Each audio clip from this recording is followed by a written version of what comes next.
Hello everyone. Uh, I would like to thank Noida International University. What a wonderful complex. In last 10 days I have been to almost 12 or 13 different universities and colleges. But this is so wonderful, and I am a film director, so I can catch the vibes the moment I enter somewhere. I am gifted with that. So as I entered, I never ever take photo or video of anything, but I somehow naturally felt like taking it. I wanted to show it to my children that there exist such wonderful universities. I'm sure you guys must be having good time here.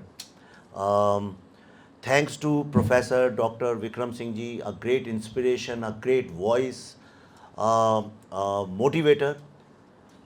मैं कितनी तारीफ़ करूं, TV में देखता था, कुछ वक्त पहले मिला भी, लेकिन आपने एक बड़ा बुरा काम कर दिया, मेरे ऊपर इतनी बड़ी जिम्मेदारी डाल दी कि it's going to be a life lesson also. तो मैं पता नहीं उसको किस तरह से निभा पाऊँगा. लाइफ लेसन उन्हीं लोगों को देने का हक होना चाहिए जिनने एक बहुत अच्छी ज़िंदगी जी है. पता नहीं मैंने अपनी ज़िंदगी में क्या किया है. And thank you doctor professor Uma ji, very sweet of you. एक जो शक्ति की बात चल रही थी पिछले 10-12 घंटे से, तो जो शक्ति है उसको हमेशा दुर्गा के ही रूप में नहीं देखना चाहिए. शक्ति जीवन में सबसे पहली जो होती है वो सरस्वती की होनी चाहिए, ज्ञान की. उसके बाद फिर लक्ष्मी और दुर्गा आनी चाहिए. ये दुर्भाग्य की बात है, आज की तारीख में हमने सरस्वती को हटा दिया, दुर्गा और लक्ष्मी की सब पूजा करते हैं. इलेक्शन का वक्त है, शक्ति को गलत मत समझ लीजिएगा. शक्ति कोई बहुत ऐसा त्रिशूल लेके लोगों को मारने वाली नहीं होती है. शक्ति आपकी माँ जो त्याग और तपस्या करती है. जरा अपनी माँ के बारे में सोचिए एक सेकंड के लिए, कितनी तपस्या और त्याग आपकी माँ ने की है, जिसके कारण आज आप यहाँ बैठ के इतनी अच्छी शिक्षा ले रहे हैं और कल को आप बड़ी बड़ी जगह काम करेंगे. और तब जो आनंद आपकी माँ को आएगा और आपको आएगा, उसकी आप कल्पना नहीं कर सकते हैं. वही ईश्वर है. ईश्वर किसी ने देखा ही नहीं है, पर मुझसे कोई लोग कहते हैं, मैं कहता हूँ ईश्वर मैंने देखा है मेरी माँ के रूप में. और त्याग की जो क्वालिटी होती है, जो केयर की क्वालिटी होती है, ये शक्ति उसको बोलते हैं. और मैंने कल जब उमा जी से फ़ोन पे बात की, सबसे पहले उन्होंने कहा आप जा रहे हैं, मैं आपके लिए खाना पैक करा दूंगी, कर दूंगी. मुझे बहुत अच्छा लगा सुन के, क्योंकि मैं इतना ट्रैवल करता हूँ, खाने की बड़ी समस्या रहती है मेरी लाइफ में. तो जो केयर करती हैं, ये जो फेमिनिन एनर्जी है, जो स्त्री शक्ति है, ये हम सब में, ऐसा नहीं कि औरतों में ही होती है, आदमियों में भी है.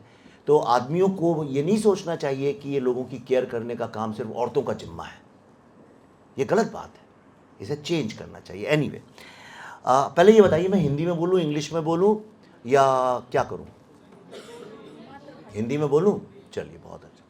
चलिए, नहीं, दोनों में ठीक है, कर लेंगे हिंदी इंग्लिश, पर एक थॉट प्रोसेस जो है वो, चलिए जो आप में सुविधा है. तो सबसे पहले मुझे बहुत अच्छा लग रहा है, मैं बहुत दिनों बाद इतनी तादाद में जैम पैक्ड हॉल में बात करने जा रहा हूँ.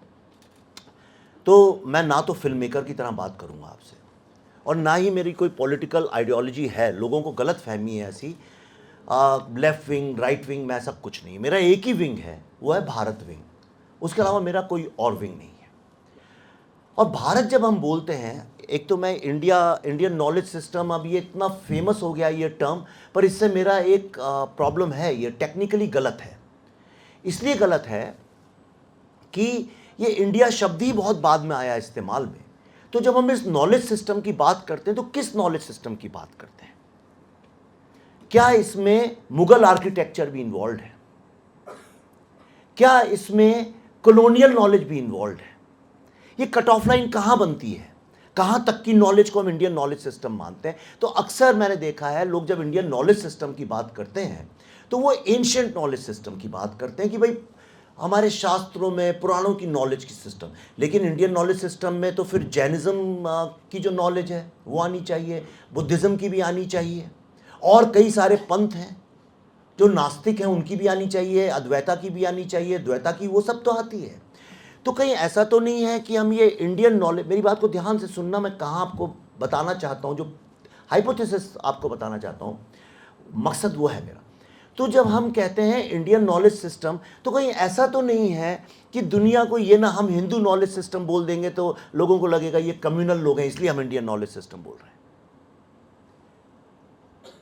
इसका जवाब मुझे कोई नहीं दे पाया। बड़े बड़े विद्वानों से बात करता हूं, वो ये कहते हैं कि सारी दुनिया में लोग कैसे समझेंगे भारतीय नॉलेज सिस्टम। करेक्ट। लेकिन जब आप किसी और कंट्री की जब बात करते हैं, किसी और, क्या ब्रिटेन इंपीरियल नॉलेज सिस्टम बोलता है उसको? क्या बोलते हैं? ये जो शब्द है ना, ये बहुत इंपॉर्टेंट होते हैं। इन्हीं शब्दों से हमारा वर्ल्ड व्यू बनता जाता है धीरे धीरे, और हम अपने पोटेंशियल और अपने लिमिटेशन को उन शब्दों से जोड़ने लगते हैं। अगर मैं आपसे बोलूं भारत एक डेवलपिंग कंट्री है और लगातार हर आदमी ये बोलता रहे, तो आपके धीरे धीरे पर्सनैलिटी वैसी एक डेवलपिंग, थोड़ी मीक बनने लगेगी। अगर मैं आपसे ये बोलूं कि भारत एक डेवलप्ड कंट्री है, आपकी बॉडी लैंग्वेज, आपकी हर चीज बदल जाएगी। करेक्ट। जब मेरी बेटी पैदा हुई थी, मेरी पहली बेटी पैदा हुई, तो सब लोग आके बोलते थे, अरे वाह तुम्हारे घर में तो लक्ष्मी हुई है। अरे और लड़कियां, कई लोग आके बोलते, अरे लड़कियां कहीं लड़कों से कम है क्या? प्रॉब्लम यहां पे है। आज जो नारी की जो स्थिति है देश में, प्रॉब्लम यहां से शुरू होता है। लड़कियां क्या किसी से कम है? इसमें कम ज्यादा की बात क्या है भाई? ये कोई स्केल तो नहीं है आप तौल रहे हैं। यहां ये लड़के बैठे हैं, इनके बगल में ये लड़कियां बैठी हुई हैं। हम ये तो नहीं कह सकते हाइट के हिसाब से आप तय कर रहे हैं कौन किससे कम ज्यादा है। किससे कम नहीं है। जो बोलने वाला है वो मर्द है, लेकिन औरतें भी इस बात को बोलती हैं। तो इसलिए जार्गन और शब्द बहुत इंपॉर्टेंट है, और इसको लेके सबसे पहले स्टूडेंट्स को ही क्वेश्चन करना चाहिए। तो मैं आज ज्यादा बात नहीं करूंगा, मैं चाहता हूं आप ज्यादा सवाल पूछें। मैं 2-3 आपके सामने अपने थॉट्स रखता हूं, और उसके बाद आप जो चाहें सवाल करिएगा। तो जो इंडियन नॉलेज सिस्टम है, इसको कायदे से है तो ये हिंदू नॉलेज सिस्टम, क्योंकि जो बुद्धिज्म भी है वो भी क्रिस्टलाइजेशन है हिंदू नॉलेज का। मैं भी कुछ वक्त पहले केरला गया था, तो वहाँ पे जो घर हैं उनका जो आर्किटेक्चर है वो आज 800-800 साल, 1000-1000 साल के बाद भी उसकी जो टेक्नोलॉजी और आर्किटेक्चर है वो इतना महान है। आपने कई इंडियन टेम्पल्स देखे होंगे जो एक एक रॉक से काट के बनाए गए हैं। Okay, single rocks. आप खजुराहो में जाइए तो आप जो स्त्री का वर्णन है, जो औरतों की जो स्कल्पटिंग है, वो एक हमेशा ट्रायंगल की तरह खड़ी होती हैं। दैट ट्रायंगुलर फॉर्म, आज जो मॉडर्न फैशन डिजाइनर्स हैं आप देखिए जो सिलुएट बनाते हैं, that is the best most correct form to carry fashion. Okay, और वही आपको वहां मिलेगा। आप देखिएगा खजुराहो में नहा के स्त्री निकली है, उसके सारे बाल दिखेंगे और उसमें गिरती हुई बूंदें भी दिखेंगी, और उसके हाथ में एक मिरर है, उसमें उसकी शक्ल भी दिखेगी। ये आज से कितने हजार साल पुरानी बात है। इसको हिंदू आर्किटेक्चर बोलते हैं, लेकिन ये पहले उसमें आर्किटेक्चर में पढ़ाया जाता था, पर धीरे धीरे धीरे हमने उसको खत्म कर दिया। और जैसे ही हमने उसको खत्म कर दिया, आज आप देखिए भारत के किसी भी शहर में आपको इंडियन आर्किटेक्चर नहीं मिलेगा। What you will find is very ugly westernise capitalistic buildings of glass and stone. पिछले 75 साल में हमने एक भी ऐसी बिल्डिंग नहीं बनाई है जिसके ऊपर आगे 100-200 साल तक आप गर्व कर सकें। जिन पे आप गर्व करते हैं वो सब आज़ादी के पहले या तो ब्रिटिश लोगों ने बनाई थी, या मुगल्स ने बनाई थी, या हिंदू आर्किटेक्चर की बनी। मुझे कोई मुगल इस बिल्कुल उसमें मत पड़िएगा रिलीजन में, मुझे मुगल आर्किटेक्चर से कोई प्रॉब्लम नहीं। क्रिएटिविटी का कोई रिलीजन नहीं होता है, इस गलतफहमी में मत रहिएगा।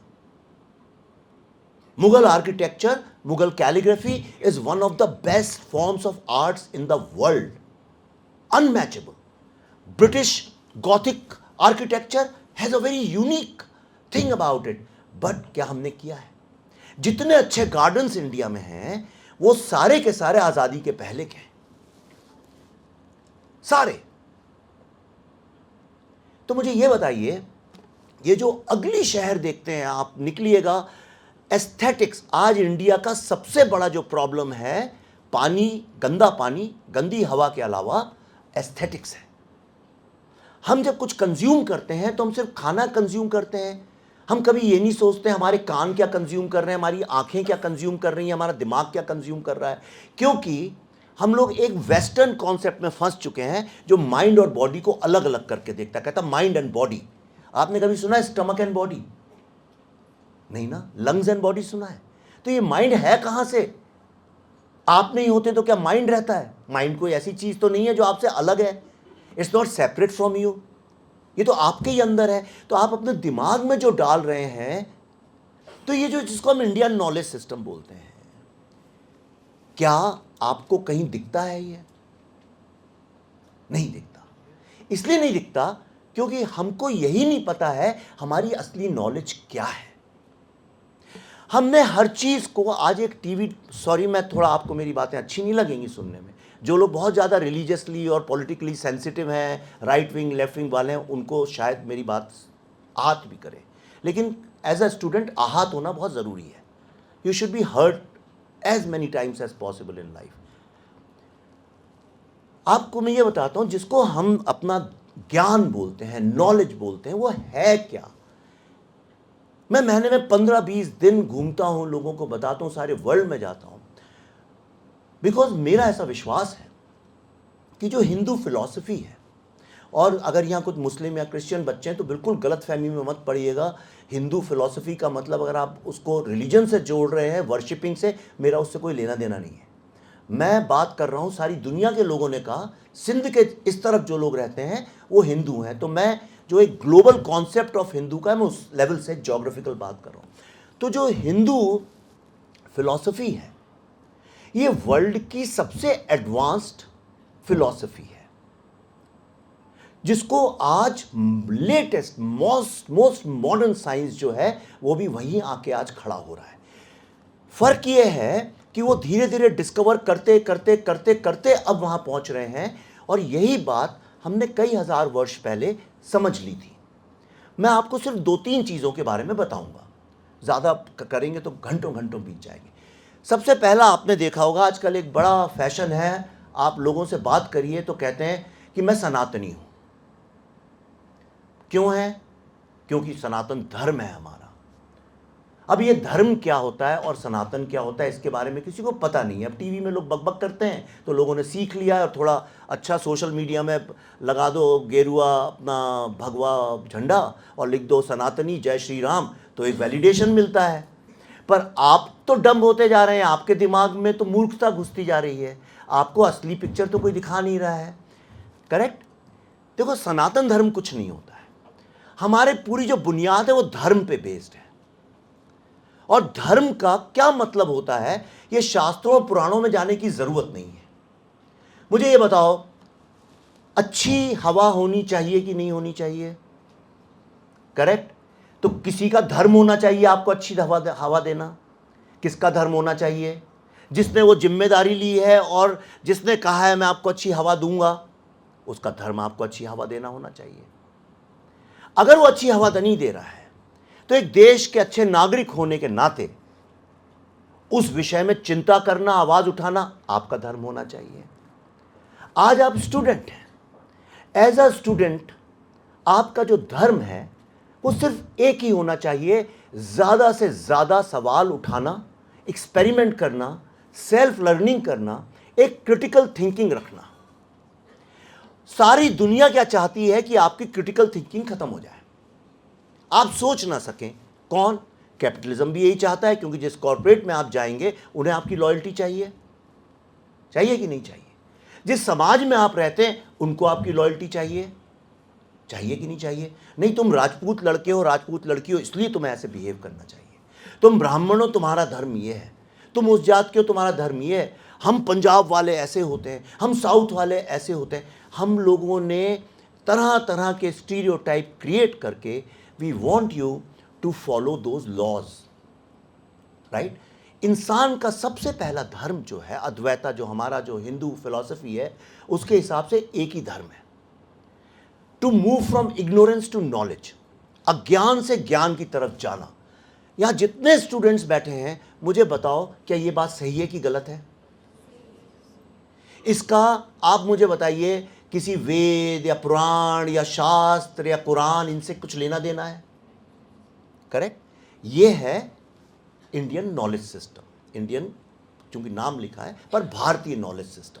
यहां से हर चीज शुरू होती है, हर चीज यहीं से शुरू होती है। अज्ञान से ज्ञान की तरफ जाना।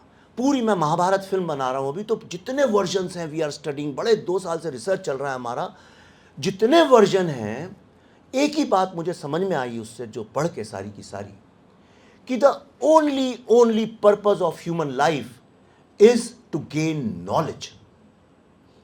और ये नॉलेज कैसे आती है? ये नॉलेज ऑफ कोर्स स्कूल में आप आते हैं तो आपको एक तरह की नॉलेज आती है जिससे आप दुनिया में कैसे जिया जाए, कैसे स्किल सीखा जाए। आप अगर कारपेंटर बनना चाहते हैं, समझिए आप एक अच्छी कुर्सी बनाना आपका धर्म होना चाहिए।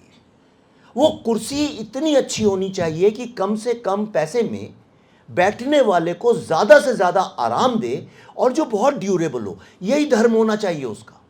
और वो इतनी एकाग्रता और खूबसूरती से उसको वो चीज़ बनानी चाहिए कि जब भी उसे कोई देखे तो उसके चेहरे में, उसके मन में एक प्रसन्नता का भाव। ये एक कारपेंटर का धर्म है, करेक्ट?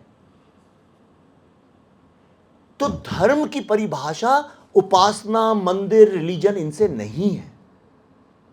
धर्म का मतलब है कि तुम जो कर्म कर रहे हो क्या वो तुमको ज्ञान की तरफ ले जा रहा है। अब ये ज्ञान क्या है, किसको आप ज्ञान कहते हैं?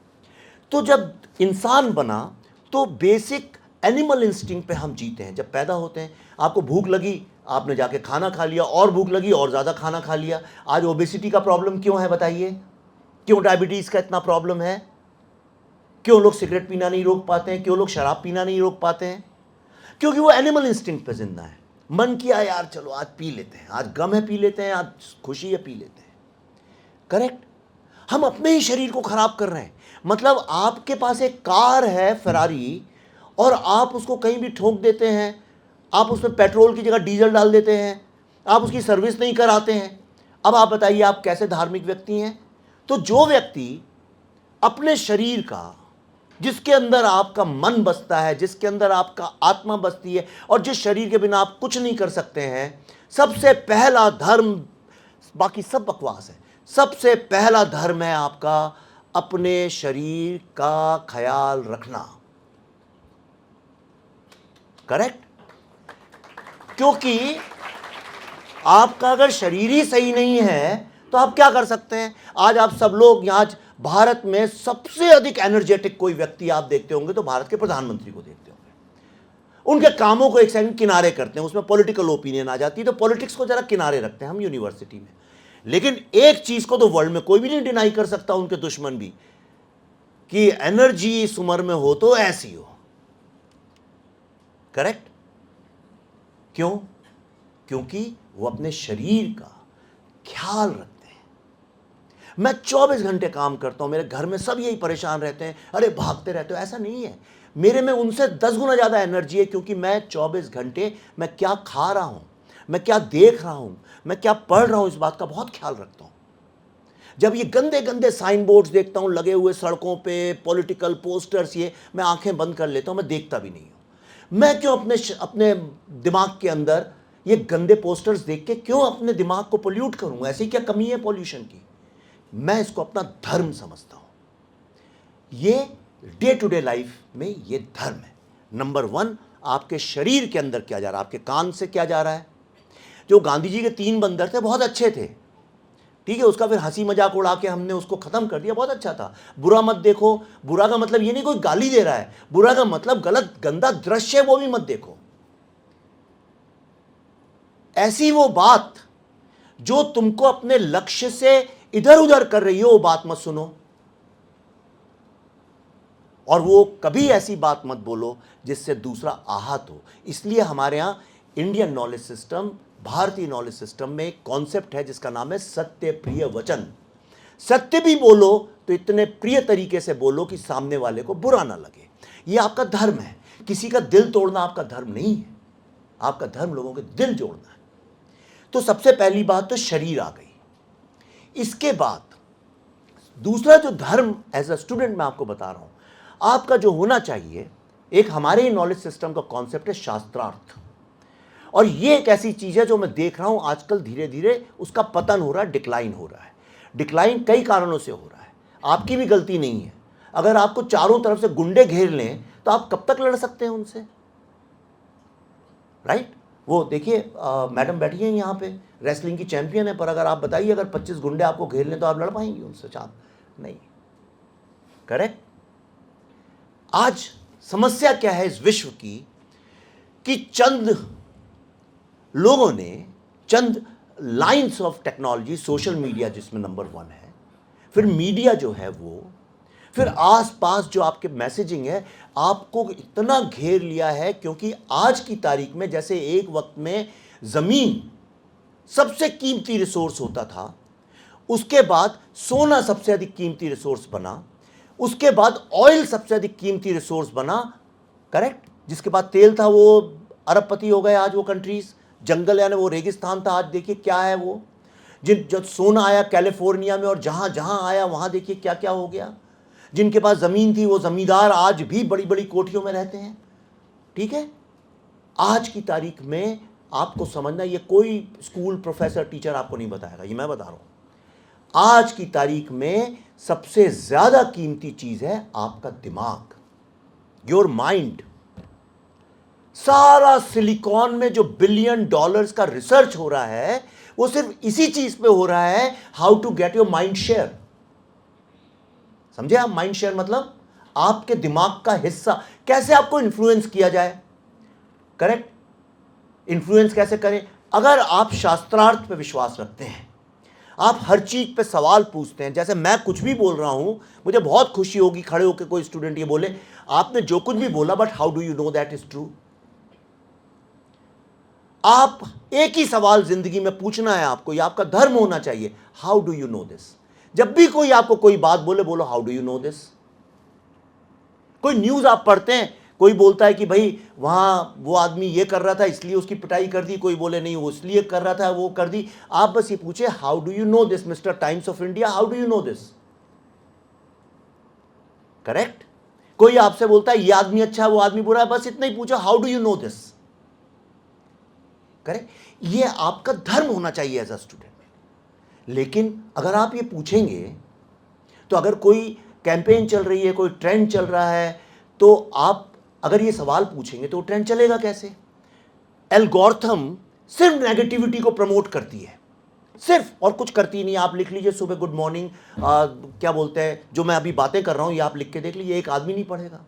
मैं क्रिएटिव कॉन्शियसनेस पे काफ़ी लिखता हूं, जो अगर आप सोशल मीडिया मुझे फॉलो करें, सुबह सुबह लिखता हूं, क्योंकि सुबह आदमी का दिमाग खाली रहता है तो वो रिसीव करता है। आप देख लीजिए उसको कितने लोग पढ़ते हैं और कितना फॉरवर्ड करते हैं और कितना रिव्यू करते हैं। और एक पॉलिटिकल कमेंट लिख दूं जिसमें किसी के ऊपर आक्षेप लगता है डायरेक्टली और इनडायरेक्टली, और देख लीजिए वो कितना चलता है। आप गाली लिख दीजिए, देखिए क्या होता है।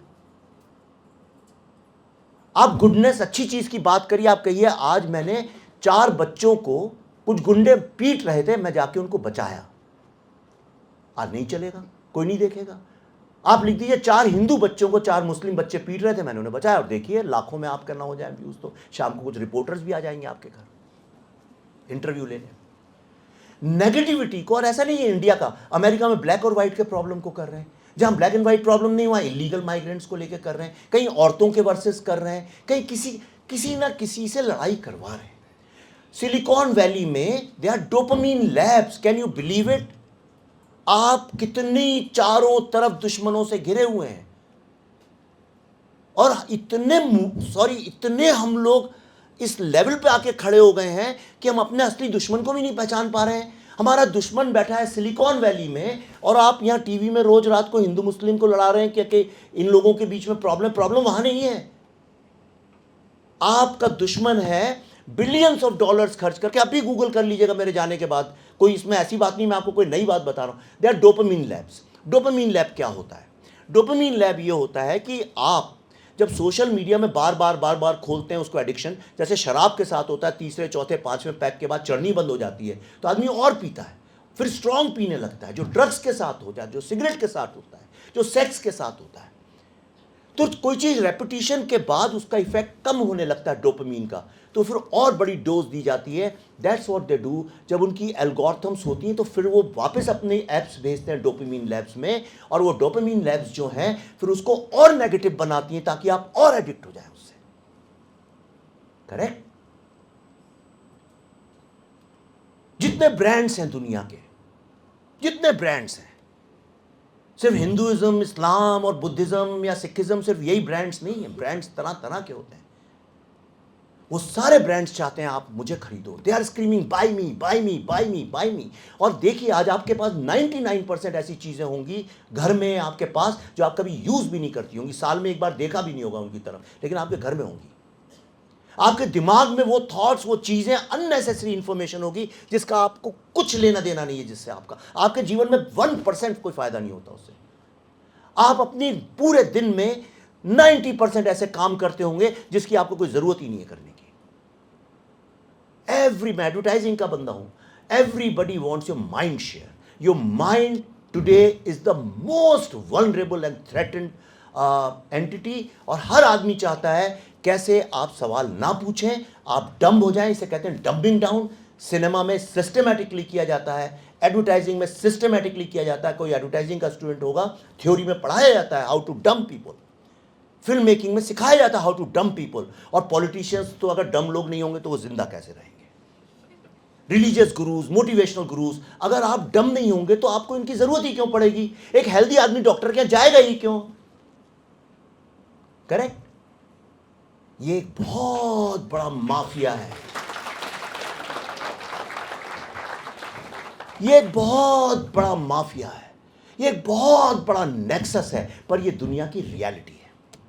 और इसीलिए पूरे विश्व के जितने भी सिविलाइजेशंस हैं, सिर्फ दो ही सिविलाइजेशंस हैं, एक ग्रीक और एक भारतीय। हमारे यहाँ पहले चालू हुआ, उनके बाद में। तो हमने एक विद्या रखी जिसका नाम है शास्त्रार्थ। शस वर्ड से आता है जिसका मतलब है लर्निंग। और ये लर्निंग कैसे आती है? एक्सपेरिमेंटेशन से। और ये एक्सपेरिमेंटेशन क्या है? एक्सपेरिमेंटेशन लैब में खड़े होकर एक्सपेरिमेंट करने का नहीं है। इस एक्सपेरिमेंटेशन का नाम है लाइफ, जिंदगी के लैब में खड़े होकर एक्सपेरिमेंट करने का। क्योंकि आप किसी भी स्कूल कॉलेज में जाएंगे, आपको दो चीजें कहीं नहीं पढ़ाएंगे, और जो इंसान की जिंदगी में सबसे ज्यादा जरूरी है, सारी जिंदगी आदमी इन्हीं दो चीजों के ऊपर परेशान रहता है, how to live and how to love. और यही दो चीजें आपको दुनिया में कोई नहीं बताएगा, और 24 घंटे लोग कोशिश करेंगे आपको कंफ्यूज रखा जाए। यही कारण है कि दुनिया में सबसे ज्यादा किताबें जो हैं वो लव और लाइफ में बिकती हैं। आप एक किताब पढ़िए तो आपको लगेगा ये सही है, वो पढ़िए तो लगेगा ये सही है। करेक्ट? इसीलिए, और तीसरी चीज तो आपको मैंने दो चीजें बताई, धर्म का मैंने आपको बताया, जिसको आप सनातन धर्म बोलते हैं, मैं बताना भूल गया था। ये सनातन वर्ड क्या है? ये क्वालिटी ऑफ धर्म है। कोई भी वो धर्म जिसकी वैल्यू इटर्नल है, जैसे ग्रेविटी इटर्नल है, इसी तरह से अगर मैं आपको देख के मुस्कराऊंगा तो आप भी मुझे पलट के मुस्कराएंगे। अगर मैं आपको लगातार सत्य बोलूंगा तो आप कितने भी झूठे और मक्कार हो, थोड़े दिन में आप भी मुझसे सत्य बोलने लगेंगे। ये इटर्नल लॉ है, मतलब ये हर समय रहेगा धूप की तरह। तो जो कैसे पता चले जो मैं कर रहा हूं वो धर्म है कि अधर्म है? तो जो इटर्नल है, राइचियसनेस, वो धर्म है। तो सनातन धर्म को जो लोग अडॉप्ट करते हैं वही लोग कह सकते हैं कि मेरा धर्म सनातन है। सनातन इज अ क्वालिटी, एडजेक्टिव, मतलब कि भाई ये कौन है? ये अच्छा लड़का है, राइट? मैं बोलूं ये कौन है, आप ये तो नहीं बोल सकते ये अच्छा है, लड़का है कि लड़की है। तो जो क्वालिफिकेशन होता है वो है सनातन। ये पॉलिटिशियंस ने सनातनी वर्ड को पॉपुलराइज कर दिया है। इस ट्रैप में ना फंसे, क्योंकि 5-10 साल बाद ये जाके बड़ा आपको एम्बैरसिंग होने वाला है आपके लिए। हम हिंदू हैं, हम भारतीय हैं, ये हमारी आइडेंटिटी है, और हम उस धर्म को मानते हैं जो सनातन है। ये पिछले 5000 साल से सत्य था, पिछले कुछ वर्षों से इसको पलटा गया है, जो सही नहीं है। मुझे लगता है ये गलत है, और इसके कारण लोग जो हैं, धर्म को हम लोग धीरे धीरे उसका जो स्तर है, धर्म का जो डिस्कशन है, उसको नीचे लेके आ रहे हैं। मैं आप सबसे रिक्वेस्ट करूंगा एक बार पूरी महाभारत ध्यान से पढ़िए, किसी से पूछने की ज़रूरत नहीं है, आपको बहुत सारे सवालों का जवाब मिलेगा। तो दूसरा मैंने आपको बताया critical thinking. As a student आपका पहला धर्म होना चाहिए टू गेन नॉलेज। और हाउ टू गेन नॉलेज, उसका तरीका है you have to ask questions. Correct? कोई कुछ भी बताया आपको, आप सोशल मीडिया में भी इतनी फोटो आती हैं। अभी मेरे को किसी ने भेजा, मैं आ रहा था, मेरा दोस्त है, कहता ये देखो भारत का द्वारका एक्सप्रेसवे। मैंने देखा तो मैंने कहा इतना खूबसूरत लग रहा है, मैं 24 घंटे ट्रैवल करता हूँ, मैंने तो कभी नहीं देखा। मैंने देखा उसमें कम से कम 2.5-3 मिलियन व्यूज़ थे उसके। तो मैंने देखा ध्यान से, वो चल रहा है बहुत आजकल सोशल मीडिया में, आप देखिए। मैंने ध्यान से देखा तो उसमें सारी गाड़ियाँ जो हैं वो राइट साइड पे चल रही हैं, हमारी गाड़ियाँ तो लेफ़्ट साइड में चलती हैं। फिर मैंने उसको कॉपी किया, मैंने उसको गूगल के अंदर डाला तो चाइना का कोई हाईवे निकल आया जो कि आज से 20 साल पहले का बना हुआ है। करेक्ट? और मैं गारंटी करता हूँ आप लोग भी इस तरह की बहुत चीज़ें फॉरवर्ड करते हैं, ये करते हैं। मैं भी कई बार कर देता हूँ गलती से, विश्वास हो जाता है अरे भाई ने बोला है तो सही होगा, लेकिन अब नहीं करता हूँ। I check everything. So critical thinking is the second most important thing. And the third thing is, हमारे यहाँ बात की गई है चरित्र निर्माण की। ठीक है? एक माँ का क्या कर्तव्य है, मैं पहले आपको ये बता दूँ मेरी क्या भावना है। मैं ऐसा सोचता हूँ कि हम लोग man of the year, industrialist of the year, entrepreneur of the year ऐसे अवार्ड्स देते हैं, और टाइम मैगजीन, इंडिया टुडे के उस पर छपती है, लोग जाते हैं, बड़ी तालियां बजती हैं। पर एक ऐसा व्यक्ति है या ऐसे व्यक्ति हैं जिनको कभी किसी ने सेलिब्रेट नहीं किया, और दुनिया में सबसे बेस्ट मैन्युफैक्चरिंग वही करते हैं।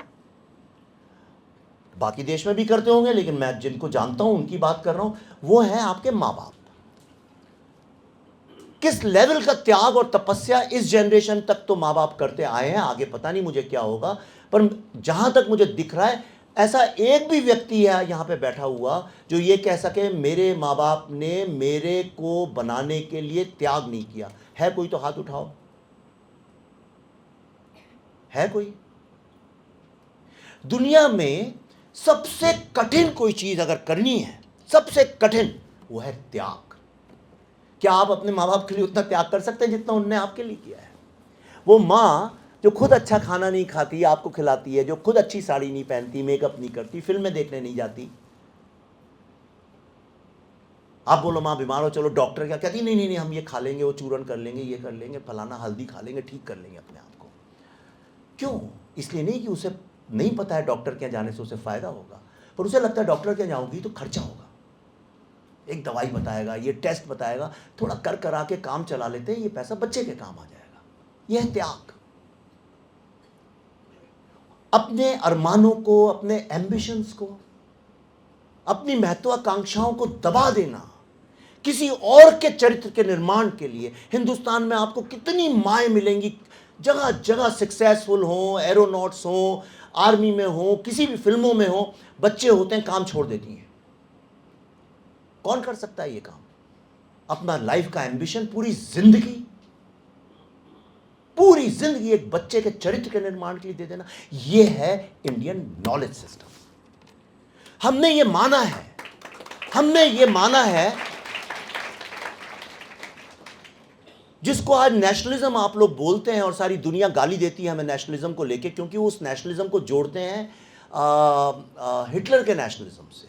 वेस्टर्न नेशनलिज्म अलग रहा है। हमारे यहाँ राष्ट्रवाद का मतलब हमेशा माना गया है चरित्र का निर्माण, राष्ट्र के चरित्र का निर्माण करना है, और वो राष्ट्र के चरित्र का निर्माण तभी हो सकता है जब इस राष्ट्र में पैदा होने वाले हर बच्चे के चरित्र का निर्माण हो। करेक्ट? तो तीसरी बात, जो कोई आपके चरित्र के निर्माण में योगदान नहीं कर रहा, उसकी बात तो सुनना ही नहीं, वो आपके किसी काम का ही नहीं है। तो अब आप देखिए, अगर इसको आप अपनी लाइफ का धर्म बना लें कि जो मेरे चरित्र का निर्माण नहीं कर रहा और मैं किसी और के चरित्र के निर्माण में कंट्रीब्यूट नहीं कर रहा हूं, वो नेशनलिज्म है ही नहीं। तो आप देखिए आपकी जिंदगी से क्या क्या गायब होगा। खुद ही सोचिए, अभी बैठे बैठे लिस्ट बनाइए। सबसे पहले तो मीडिया आउट हो जाएगा, पॉलिटिशियंस आउट हो जाएंगे, ये रिलीजियस गुरुज आउट हो जाएंगे, ये so called spiritual and motivational gurus out हो जाएंगे। इनमें से कोई आपके चरित्र का निर्माण नहीं कर रहा। आपके चरित्र का निर्माण कैसे होता है, पहले तो ये समझिए। आपके सबसे पहला चरित्र की निशानी क्या है? सबसे पहले चरित्र की निशानी यह है अपने ज्ञान से उजाला करना। तो उसके लिए ज्ञान की आवश्यकता है। समझ में आया आपको कैसे सब चीज़ें जुड़ी हैं एक दूसरे से? अगर आपके पास ज्ञान ही नहीं है, ज्ञान का मतलब पीएचडी नहीं है, ज्ञान का मतलब अगर आपको यही पता है कि love is not for one, it's for many. मैं आपको एक छोटा सा ज्ञान का उदाहरण देता हूं, उस ज्ञान ने क्या क्या पैदा किया। एक हिंदू नॉलेज सिस्टम में एक कॉन्सेप्ट है अनेकांतवाद। यहां कोई जैन बच्चे बैठे हैं, जानते हैं आप अनेकांतवाद क्या होता है? नहीं पता। देखिए, आप उनको ही नहीं पता जिस पूरा आधार जैनिज्म का जो है, वो हिंदू फिलॉसफी में कॉन्सेप्ट है अनेकांतवाद। आप समझ गए होंगे, अनेक का मतलब मैनी। तो जब ये डिस्कशन चला कि भाई ये हिंसा क्या होती है, हिंसा क्या होती है, क्या जानवर को मारना हिंसा है? नहीं, अगर जानवर को नहीं मारेंगे तो खाएंगे कैसे? ये वीगन लोग जो आजकल बात करते हैं, बेवकूफ़ी की बात है। हजारों लाखों करोड़ों मधुमक्खियों को मार देते हैं हनी के लिए, लेकिन कहते हैं कि बड़े जानवर को, उनका ये है कि जो जानवर बड़ा दिखता है उसको मत मारो, ये छोटे कीड़े मकोड़ों को तो मार ही सकते हैं, ये प्रकृति की देन थोड़ी है तो मारने के लिए बने। ये हिपोक्रेसी है। तो हमारे यहाँ उनने बोला कि भाई अनेकांतवाद क्या होता है? अनेकांतवाद ये है कि दुनिया में जितने लोग हैं, समझिए 7.5 अरब लोग रहते हैं, सत्य, उनका सत्य ढूंढने का जो मार्ग है, मतलब उनका ज्ञान की तरफ जाने का जो मार्ग है, वो सत्य है। जितने भी लोग हैं उनका सत्य तक जाने का जो मार्ग है वो सत्य है। Denying that truth is violence. मतलब अगर आप सत्य की राह में, धर्म के राह में जाके ज्ञान की तरफ बढ़ना चाह रहे हैं, आपको जो रास्ता अच्छा लगता है आप वो सही है, बशर्ते आप ज्ञान की तरफ जा रहे हो, अज्ञान से ज्ञान की तरफ जा रहे हो। यह कहना कि तुम्हारा तरीका गलत है और मेरा तरीका सही है, यह सबसे पहला हिंसा की निशानी है। करेक्ट? उसी अनेकांतवाद से जैनिज्म पूरा निकला बाहर, पूरा वहीं से निकला। दूसरी तरफ जो ध्यान का कॉन्सेप्ट था, ध्यान का मतलब मेडिटेशन नहीं होता, ध्यान का मतलब फोकस नहीं होता, ध्यान का मतलब रिफ्लेक्शन नहीं होता। जो पूरा ध्यान का कॉन्सेप्ट था उससे बुद्धिज्म पनप गया और वो पूरे ईस्ट में गया, पूरे ईस्ट की कायाकल्प कर दी उसने। मैंने आज सुबह एक ट्वीट किया था, एक शब्द है, हम हमेशा कहते हैं यस और नो, बाइनरी, ट्रूथ और अनट्रूथ, पर इन दोनों के बीच में भी एक शब्द है, एक स्थिति होती है, एक स्टेट है जहां सत्य भी है, असत्य भी है। क्योंकि जो शब्द है, भाषा है, ये सिर्फ रियलिटी को अप्रोक्सीमेटली डिफाइन कर सकती है। Language can never tell you the reality, language is just the approximation of reality. तो उसके बीच में एक स्थिति है जिसको हमने मुनि का नाम दिया, द साइलेंट सेज, जो मौन चुप रहता है, उस सेज को मुनि बोलते हैं। वो स्टेज क्या है कि वो मौन इसलिए करता है कि शब्द जो हैं वो डिस्क्राइब ही नहीं कर सकते जिस स्टेट को वो जानता है, इसलिए वो मौन रहता है, जहां शब्दों का अर्थ ही खत्म हो जाता है। ये हमारा ज्ञान था, जिसको फिर बुद्धिज्म ने शाक्य मुनि के नाम से चले, और चलते चलते वो पहुंचे जापान। फाइनली जापानीज में उनने वर्ड है म्यू, मुनि से म्यू, एन यू, ने उसको अडॉप्ट किया। और दूसरा ये वर्ड पहुंचा ग्रीस, ग्रीस में जो है वो मुनि बन गया वहां जाके मिस्ट्री और मिस्टिक, मतलब जो हम जानते नहीं, जो वर्ड्स डिस्क्राइब नहीं कर सकते। आज वर्ल्ड के टॉप मैनेजमेंट में म्यू पढ़ाया जाता है। एमबीए में मैं हार्वर्ड में पढ़ता था, दैट्स वेयर आई लर्न, मुझे यहां रह के पता ही नहीं था। इतनी बड़ी हमारी ज्ञान की देन है, और वो आज जापानीज लोग पढ़ा रहे हैं अमेरिका में, हार्वर्ड में और स्टैनफोर्ड में, हमारे यहाँ किसी को पता नहीं। हमारा बच्चा बैठा है, वो जैनिज्म अभी लड़ जाएगा, अगर कोई पॉलिटिशियन उसमें आग लगा दे तो वो जैन जाके किसी और से लड़ जाएगा, हिंदू से ही लड़ जाएगा, सिख से ही लड़ जाएगा, उसको आइडेंटिटी, लेकिन उसको यही नहीं पता कि उसका आधार क्या है। तो अपने रूट्स को समझना, to know your roots, that's your identity. Identity के लिए किसी से लड़ना नहीं, उस आइडेंटिटी को कैसे ज्ञान का प्रकाश बना के उजाला फैलाना, ये जो है ये आपकी तीसरी सबसे बड़ी चीज होनी चाहिए। अब लास्ट मैं आपको बताता हूं नेशनलिज्म के बारे में। ये नेशनलिज्म को लेके हम लोगों ने इतना डंका पीट रखा है। ये नेशनलिज्म होती क्या है आप बताइए? एक ट्रेन आती है या बस आती है, उसमें एक एक करके सबसे पहले हैंडीकैप लोगों को चढ़ने दें, उसके बाद प्रेग्नेंट औरतों को चढ़ने दें, बच्चों वाली महिलाओं को चढ़ने दें, बड़े बूढ़ों को चढ़ने दें, और खुद लास्ट में चढ़ जाएं। ये नेशनलिज्म है। आप नेशन का कैरेक्टर डेवलप कर रहे हैं। लेकिन धक्का मुक्की करके कैसे भाग के सीट ले ली जाए, इसको धक्का मारो, उसको धक्का मारो। जो आप प्लेन में देखते हैं, मैं देखता हूँ लोग बैठे बैठे खूब नेशनलिज्म पे ट्वीट करते हैं, बड़ी बड़ी बातें करते हैं, कहते हैं चलो ये करते हैं, और जैसे ही प्लेन रुकता है धक्का मुक्की, वो गिरा रहे हैं, नीचे करना है, बुढ़ा गिर रहा है, बच्चा गिर रहा है, किसी को होश नहीं। वो एयरलाइंस में नाम नहीं लूंगा, इतने बड़े बड़े नेशनलिज्म के ऊपर एड्स निकालते हैं, और उसी दिन सेम 15 अगस्त 26 जनवरी की फ्लाइट लीजिए तो उनके लोग कैसे आपसे बात करते हैं। ये नेशनलिज्म कोई ऐसी चीज नहीं है जिसको आप तिरंगा लेके बोल दें नेशनलिज्म है। उस तिरंगा को पकड़ने के पहले आपको पता होना चाहिए कि आपका एज अ सिटीजन क्या क्या फर्ज है, क्या क्या धर्म है, और आप क्या क्या निभाते हैं, क्या क्या नहीं निभाते हैं। छोटी छोटी चीजें जो हैं उनसे नेशनलिज्म बढ़ती है। इंटेग्रिटी, ये नेशनलिज्म की पहली निशानी है। आपने किसी को टाइम बोला मैं इतने बजे पहुंचूंगा, क्या आप पहुंचते हैं उस टाइम पे? अगर आप नहीं पहुंचते हैं तो आप नेशनलिस्ट नहीं है, बिकॉज आप देश का प्रोडक्टिव टाइम वेस्ट कर रहे हैं। आपने किसी को बोला कि मैं तुम्हारे पैसे 15 तारीख को दे दूंगा, तो क्या आप 15 को देते हैं? अगर आप नहीं देते हैं तो आप नेशनलिस्ट नहीं है। क्या आप अपने घर का कचरा उठा के बाहर फेंक देते हैं, अपना घर साफ रखते हैं, दूसरे का नहीं? क्या अपनी चीज़ें छोड़ के जाते हैं? ऐसा तो यहाँ कोई भी एक नहीं होगा जो कभी जाता हो बाहर पिकनिक पे या कहीं और वहाँ पैकेट्स और बॉटल्स या सिगरेट के पैकेट ना छोड़ के आता हो। किस नेशनलिज्म की हम बात करते हैं? नई ट्रेन चलती हैं वंदे भारत, क्या वो ट्रेनों को लॉन्च करना नेशनलिज्म है या उनका ख्याल रखना नेशनलिज्म है? हम जब जापान में जाते हैं तो सब लोग यही कहते हैं, अरे कमाल की कंट्री है यार, इन्होंने अपना कल्चर क्या मेंटेन किया है। जापान से मिलियन टाइम ज्यादा कल्चर इस देश में, पर दिखता नहीं है। क्यों नहीं दिखता है? हर जगह शोर, हुल्लड़, भीड़, धक्का मुक्की, गाली गलौज। वहां जब ट्रेन आती है हमसे ज्यादा लोग खड़े होते हैं ट्रेन के इंतजार में, लेकिन आवाज नहीं आती एक शब्द। क्यों?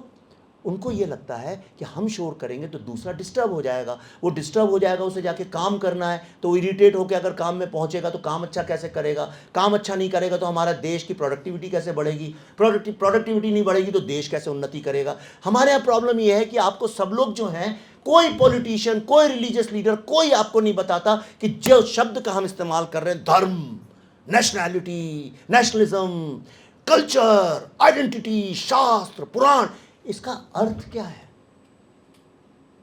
ये कौन सा पुराण है जिसको सब शास्त्र और पुराण, आपने 2 शब्द पिछले 10 साल में बहुत सुने होंगे, सब पाखंडी लोग यूज करते हैं। जो शास्त्र पुराण जानता है अपने जीवन में इंप्लीमेंट करेगा, आपको क्यों ज्ञान पेलेगा? और पूछ लीजिए ये है क्या, कोई जानता भी नहीं है। वेदों की हम बात करते हैं, वेद क्यों इतने अच्छे हैं? क्योंकि वेद के अंदर जो उपनिषद है, वेदांत जो है, वो हमारी फिलॉसफी है। और वो क्या है? वो सिर्फ एक वर्ड है, एक सूत्र है जिसको कहते हैं तत्वम असि। ये लास्ट बात बता रहा हूं आपको 5। ये जो पूरा नॉलेज सिस्टम है, इसका जो आधार है वो है तत्वम असि।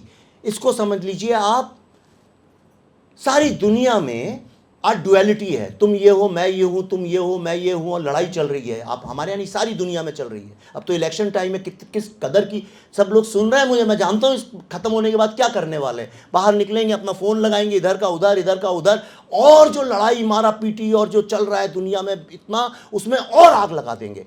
उस आग में शामिल ना होना ये नेशनलिज्म है, ये आपका धर्म है।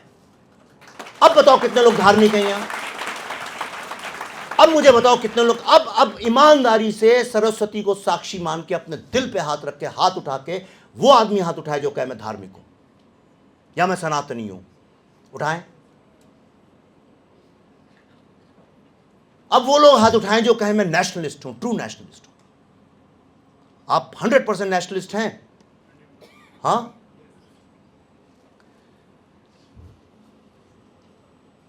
ये समस्या है।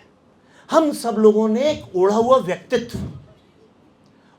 व्यक्तित्व जो है वो कर लिया है, और यही कारण है कि आज सारी दुनिया में क्लेश है।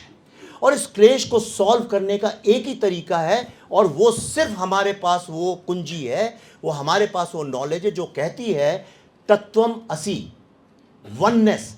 इसका अर्थ ये है कि तुम ही ईश्वर हो, तुम ही वो हो जिसकी तुम उपासना करते हो। लेकिन चूंकि तुम्हारे पास ज्ञान नहीं है, तुम सुपरफिशियल लेवल पे जिंदा हो, इसलिए तुम अपने अंदर के डिवाइन, अपने अंदर के गॉड को नहीं समझ पाते हो। Only when you start doing god like things, और जब तुम ज्ञान की तरफ पहुंचते हो, then you find that you are the god. इसीलिए माया शब्द का मतलब यह है, जो तुमको लगता है तुम ईश्वर नहीं हो, ईश्वर तुमसे अलग है, वो ही तो माया है।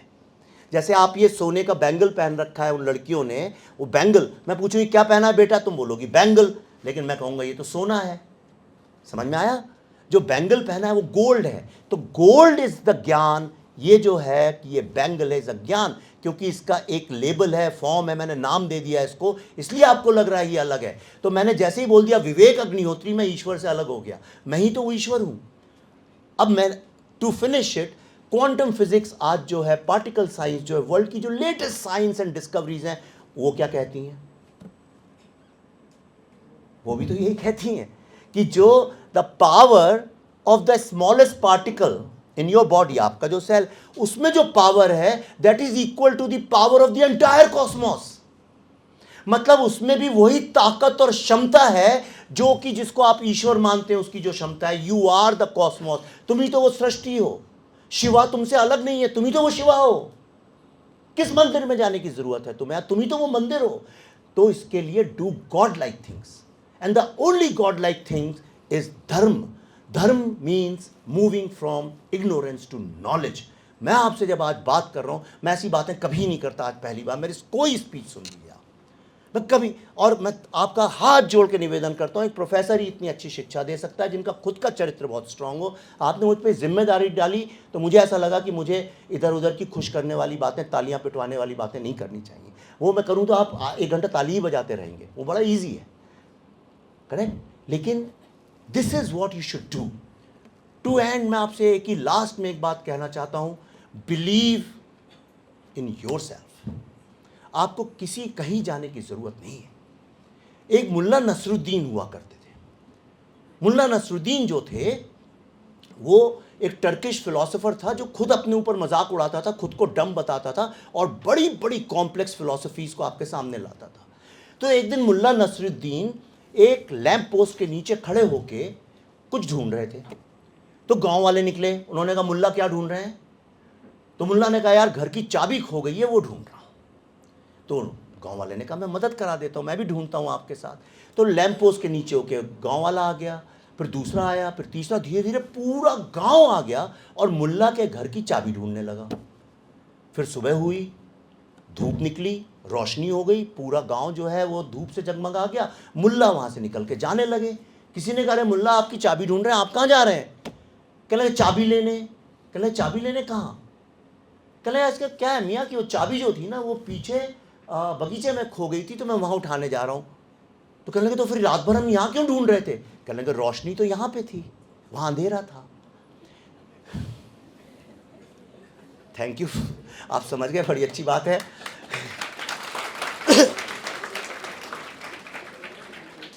मैं आपको बहुत दिल से प्यार करता हूं। अगर मेरा दिल किसी चीज के लिए धड़कता है तो सिर्फ एक चीज के लिए, कि कैसे इंडिया के स्टूडेंट्स जो हैं, इंडिया का जो यूथ है, जो हम लोग, हमारे प्रोफेसर विक्रम जी की ज़िंदगी में, मेरी ज़िंदगी में नहीं हो पाया, कैसे हम ये करें कि हम वर्ल्ड के सबसे क्रिएटिव इनोवेटर्स बन सकें। अनफॉर्चुनेटली वो हो नहीं रहा है, और वो इसलिए हो रहा है कि हर कोई आके आपको बता रहा है कि रोशनी यहाँ है, चाबी यहाँ होगी। आप सब लैंप पोस्ट के नीचे चाबी आपको लोग ढूंढवा रहे हैं। मैं चाहता हूं अपनी चाबी तुम खुद ढूंढो, चाहे वह अंधेरा हो। और जिस दिन तुम चाबी ढूंढ लोगे उस अंधेरे में, जिस दिन वो चाबी जिस जगह पे तुम ढूंढ लोगे, रोशनी वहीं हो जाएगी। और ये छोटा सफर नहीं है, ये बहुत लंबा सफर है। हो सकता है पूरी जिंदगी बीत जाए और तुम ना ढूंढ पाओ, पर तुम्हारे बच्चे ढूंढेंगे। कम से कम कोशिश तो करो। दुष्यंत कुमार ने कहा है, कौन कहता है आसमान में छेद नहीं हो सकता, एक पत्थर तो तबीयत से उछालो यारो। और अंत में मैं दुष्यंत कुमार के ही शेर से ख़त्म कर देता हूँ, और ये मैं आपको फूड एक आप सोच सकें इसलिए एक थॉट दे के जा रहा हूँ। आज की जो स्थिति है उसके बारे में इस शेर से आप बहुत सीख सकते हैं।